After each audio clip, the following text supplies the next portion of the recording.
Hello everybody, Garrett McCouch's Cummings back in with another game exhibition. This is my first time ever looking at a game on the Vectrex, the vector graphics based system that really broke new ground technologically in the home console market. The Vectrex, released by General Consumer Electronics, made its way to the home console market in 1982, bringing vector graphics to the living room. Had a lot of arcade ports, even though they didn't all use these kinds of graphics, like Berzerk, as you see here. And this game was released in 1980 by Stern in the arcades, and in 1982 was ported to several home consoles, including the Vectrex, the Atari 2600, and the home computer market. Back when home computers still hooked up to the television. Well, they do nowadays. Well, I guess you can still do it nowadays. Anyway, yeah, pretty simple game. You run around this planet riddled with electric mazes. Yeah, one hit to the wall and you're dead, by the way. And these evil robot troopers and their overlord, Evil Otto, who you see chasing me. Yeah, he comes by whenever you take long enough. Yeah, at the end of each room, you don't have to go in any set order, by the way. Doesn't really lead anywhere fancy. Anyway, when enough time passes, he shows up, and you're basically forced into fight or flight.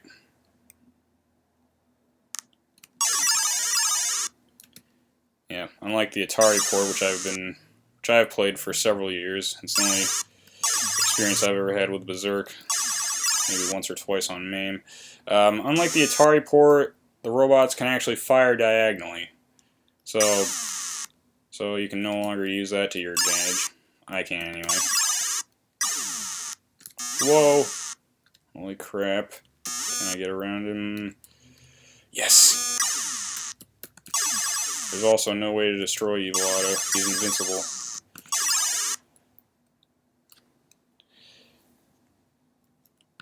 Very, very unusual of an enemy is Evil Otto. One that chases you, one who's invincible, and more specifically, the fact that he's just a round sphere with a face.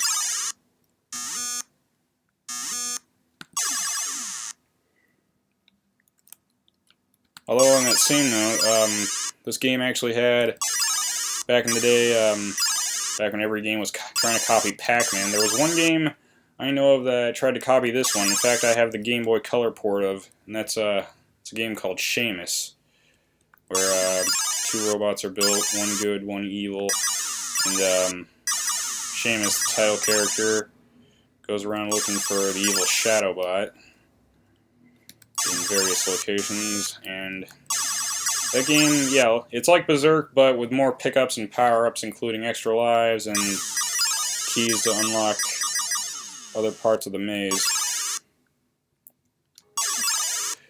Anyway, yeah, you know a game's pretty good when other games try to copy it. Yeah, maybe Ixnay on mobile games. All those ones are pretty much the same. A lot of them are, anyway. Anyway, I can only imagine what this game would have been like on an actual Vectrex back in the day. I'm playing this on an emulator, and how it worked was these games came with screen overlays, which I suppose I could try to edit into video, but every time I've tried it so far, the proportions are a little bit off from what I've seen. Other than that, it's doable, because I plan to show off some more of these great Vectrex games.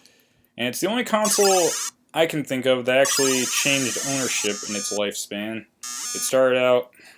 Oh, I lost there. It started out made by General Consumer Electronics, and then when they were losing money on it, and they sold the rights to Milton Bradley for the rest of its 2-year lifespan. But yeah, it's a shame that the Vectrex fell victim to the video game market crash of 1983. I mean, it had had perfect potential for being a great system. 4 buttons. The Vectrex being its own monitor, by the way. And all these new ways to play all these games with its peripherals.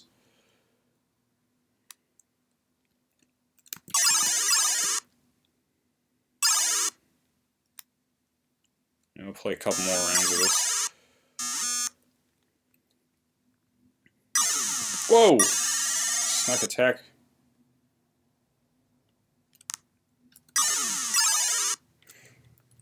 Every once in a while, you might see a robot trapped in a closed box of electric walls. Because this maze, as you can probably tell, it's generated randomly. Nah, he's way too close. Whoa! Also, the set number of robots are random sometimes. Sometimes there's only one of them. Sometimes there's a couple dozen. Though usually they're somewhere in the middle. Usually.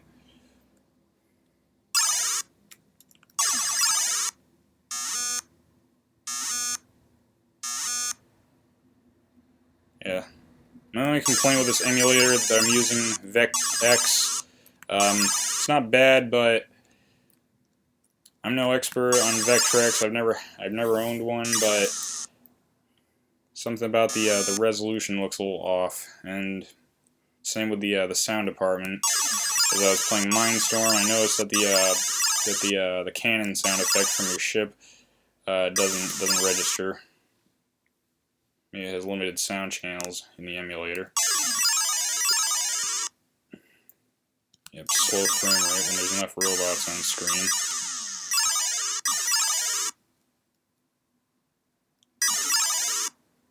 Nah. Ah, I was afraid of that.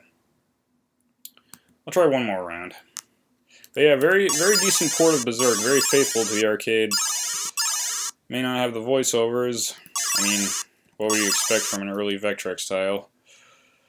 But very well done with the maze, with Evil Auto, the robots and their attacks. Full game, very much a blast, pun intended.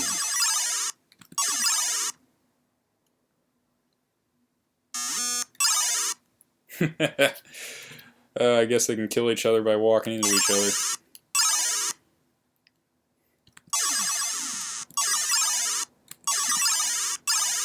Not this time. What are you looking at? Catch me if you can, Evil Auto.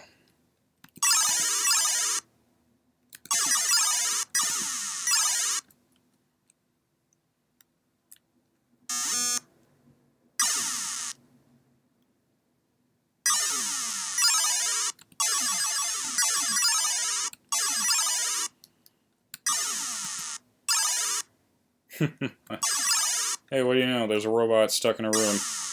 Not so tough behind the walls, are you? And not so tough when you're only slowed to half speed, Evil Auto.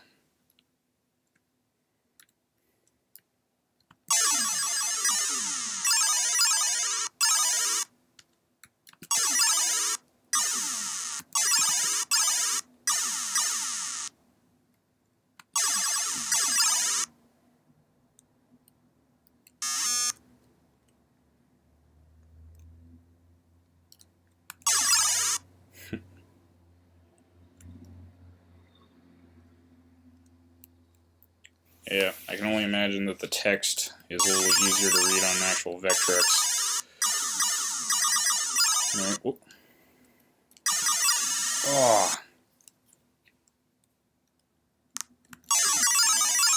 Starting to get a little harder.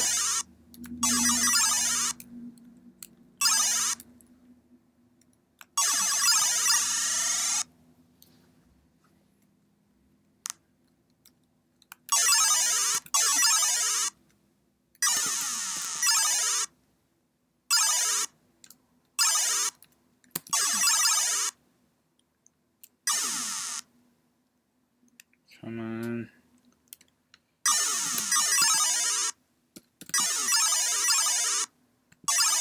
Alright, chums, let's do this. Leroy Jenkins.